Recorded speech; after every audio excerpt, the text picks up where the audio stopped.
El problema 3.6 nos dice 5 kilogramos de tetracloruro de carbono líquido se someten a un cambio de estado isobárico mecánicamente reversible a un bar, durante el cual la temperatura varía de 0 grados a 20 grados Celsius. Y nos pide que determinemos el cambio en el volumen total, porque nos dice que tenemos 5 kilogramos, ¿verdad? Así como el trabajo total, el calor total, el cambio en la entalpía total y el cambio de la energía interna total. Y nos da algunas características de nuestro tetracloruro de carbono, que tiene las propiedades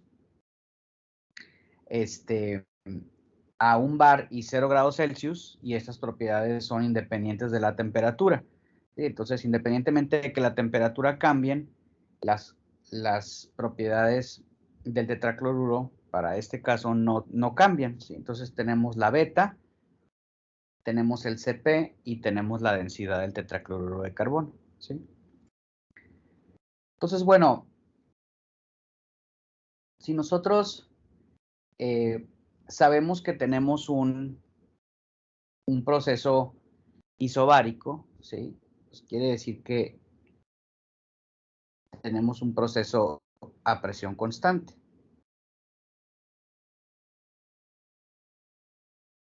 Y de acuerdo a las ecuaciones generales que nosotros desarrollamos previamente, sabemos dos cosas. Sabemos que cuando tenemos un proceso a presión constante, la entalpía la podemos calcular con Cp de T, ¿sí? Y también sabemos que para un proceso a presión constante, la entalpía es igual al calor, ¿sí? Pues ya con estas dos ecuaciones, el hecho de que tenemos una condición inicial, ¿sí? Y una condición final de temperatura, ¿sí? Y nuestro Cp que nos dice que es constante y que no varía con la variación de temperatura. Entonces, pues fácilmente podemos decir aquí que podemos utilizar la ecuación de la entalpía, que es Cp de T, ¿sí?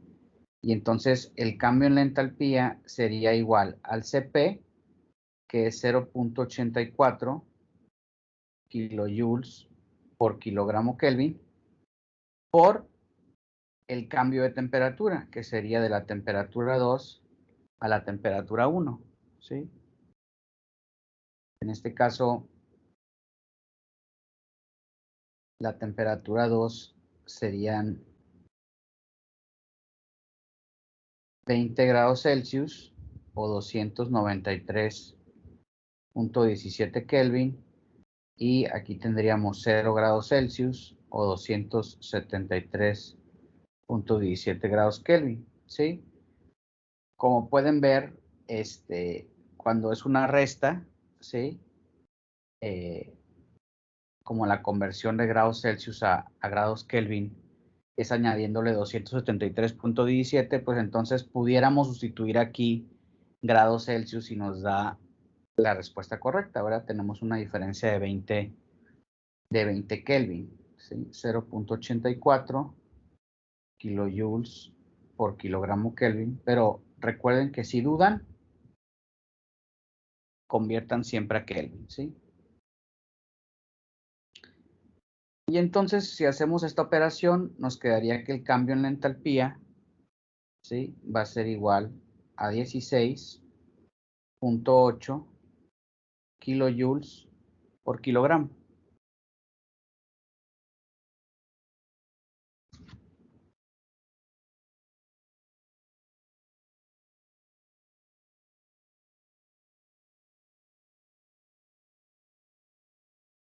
Y como tenemos 5 kilogramos, ¿sí? Nos dice que tenemos 5 kilogramos de tetracloruro, ¿sí? Entonces el cambio en la entalpía total, ¿sí? Va a ser igual al cambio en la entalpía por la masa, ¿sí? Entonces aquí sería 84 kilojoules, ¿sí?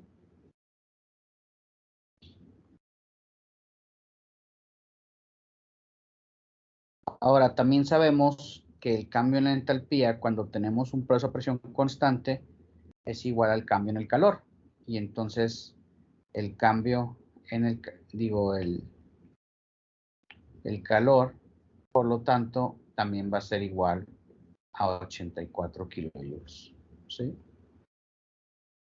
Entonces ya tenemos nuestro cambio en entalpía y nuestro calor, ¿sí? Ahora,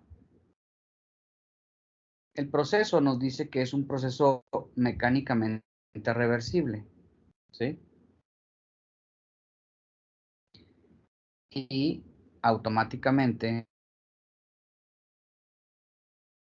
podemos pensar en una ecuación, ¿sí? Para un proceso reversible. Para un proceso reversible,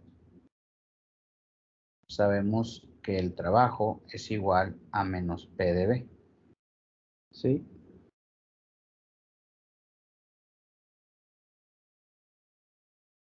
Y no solamente eso, sino que es un proceso a presión constante, ¿sí? Por lo tanto, el trabajo sería igual a menos P por el cambio en volumen, ¿sí? Que este cambio en volumen realmente nos lo piden aquí, ¿sí?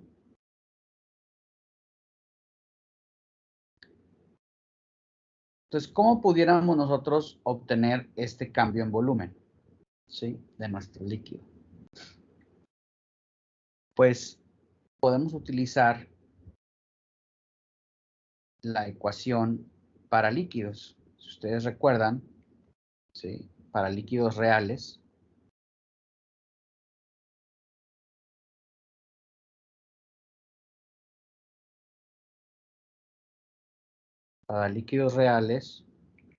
si tenemos beta y kappa, en este caso no tenemos kappa, pero ahorita vamos a ver que podemos eliminarla, nos queda que el logaritmo natural de V2 entre el volumen 1 es igual a beta por T2 menos T1 menos kappa por P2 menos P1. Como sabemos que es un proceso a presión constante, ¿sí? Entonces, kappa no la necesitamos, ¿sí? Entonces, con beta, ¿sí? Como beta la conocemos y como tenemos el cambio de temperatura, ¿sí? Pudiéramos obtener nosotros, sabemos que el logaritmo natural de V2 entre V1 va a ser igual a beta, que ya la que conocemos que es 1.2 por 10 a la menos 3, 1.2 por 10 a la menos 3 sobre Kelvin, por T2 menos T1, que ya vimos anteriormente que era la diferencia son 20 Kelvin, ¿sí?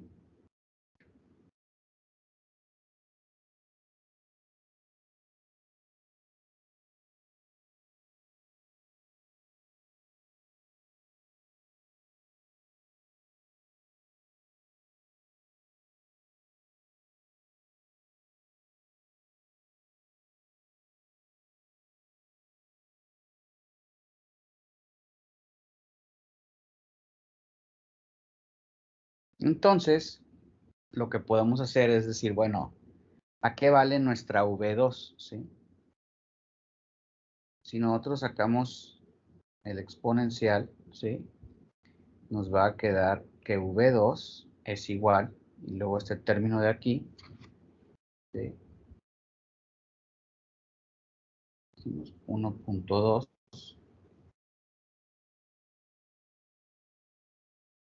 por 20.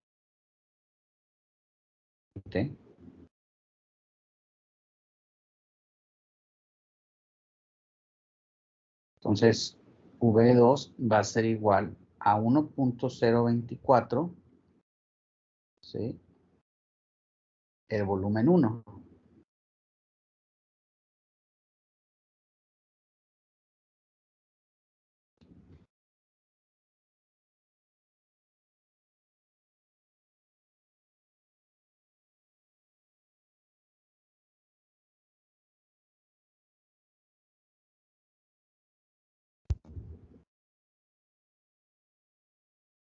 Entonces ahora nuestro trabajo sería igual a menos la presión por V2 menos V1, ¿sí? Que es lo que teníamos aquí.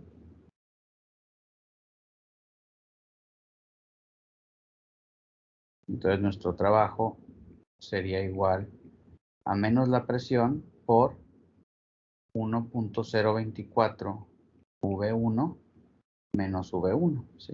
Entonces el trabajo es igual a menos la presión por 0.024 V1, ¿sí?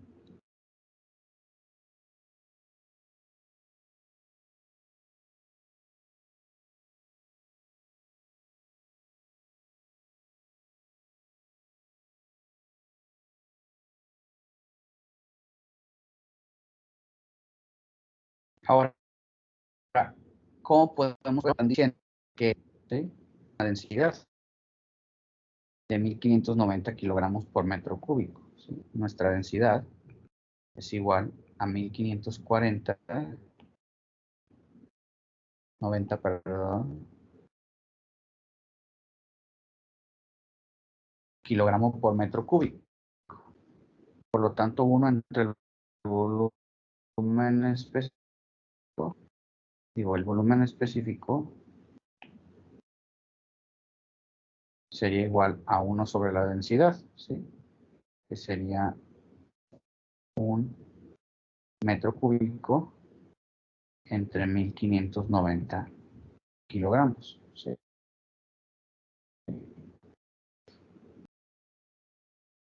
Si tuvimos este volumen 1 aquí, ¿sí?, nos va a quedar que el trabajo es igual a menos la presión, que es un bar,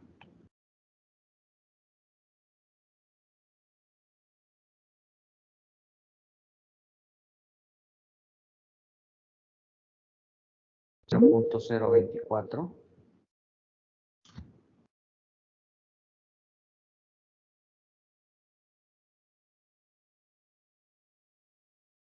menos un bar por 0.024 y multiplicado por el volumen 1, que serían metros cúbicos entre 1590 kilogramos, ¿sí?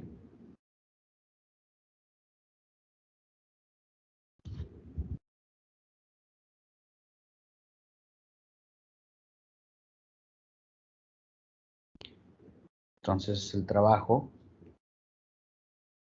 sería igual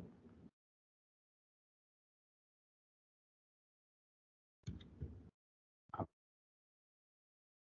0.024 entre 1590, que sería 1.51 menos 1.51 por 10 a la menos 5 bar metro cúbico sobre kilogramo, ¿sí?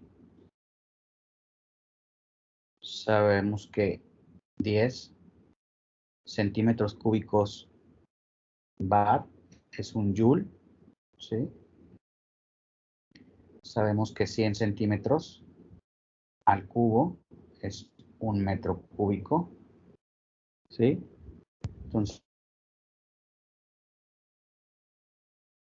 metros cúbicos, bar se va con bar, metros cúbicos se va con metros cúbicos, ¿sí?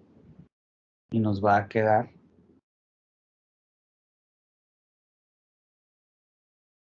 1.51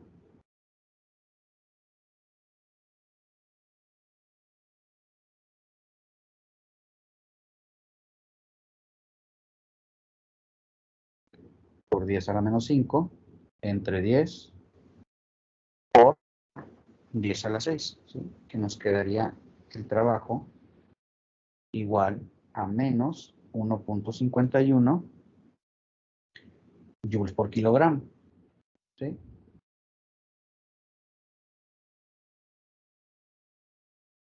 Y si lo multiplicamos por 5,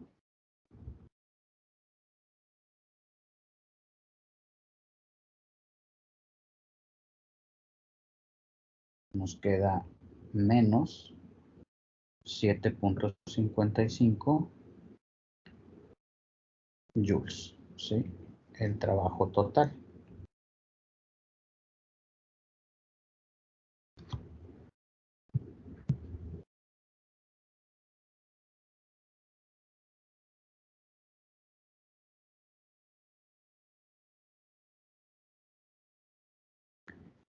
Entonces, ya tenemos el trabajo, el calor, el cambio de entalpía. Ahora podemos calcular el cambio en volumen. ¿Sí? El cambio en volumen total, pues es que el volumen 2 menos el volumen 1 por la masa, ¿no? Volumen específico. Entonces, sabemos que el volumen 2 es 1.024 el volumen 1, ¿sí? Entonces nos queda 1.024 el volumen 1 menos el volumen 1 por la masa. Entonces sería 0.024 por el volumen 1 por la masa, ¿sí? Entonces el cambio en volumen total va a ser igual a 0.024. El volumen 1 sabemos de aquí que es 1 entre 1590, ¿verdad?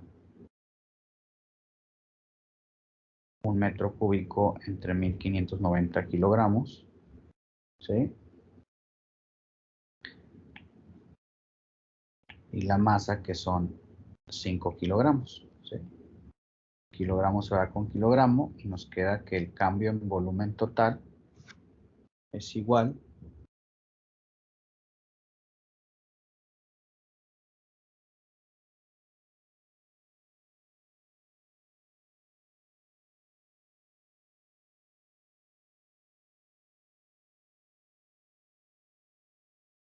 a 7.54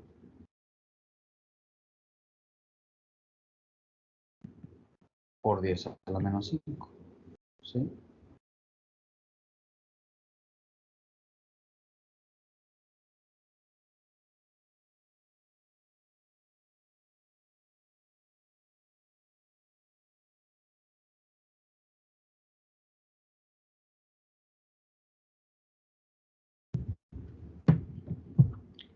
Entonces, también ya tenemos el cambio en volumen total, ¿sí? Y por último, podemos utilizar la primera ley para un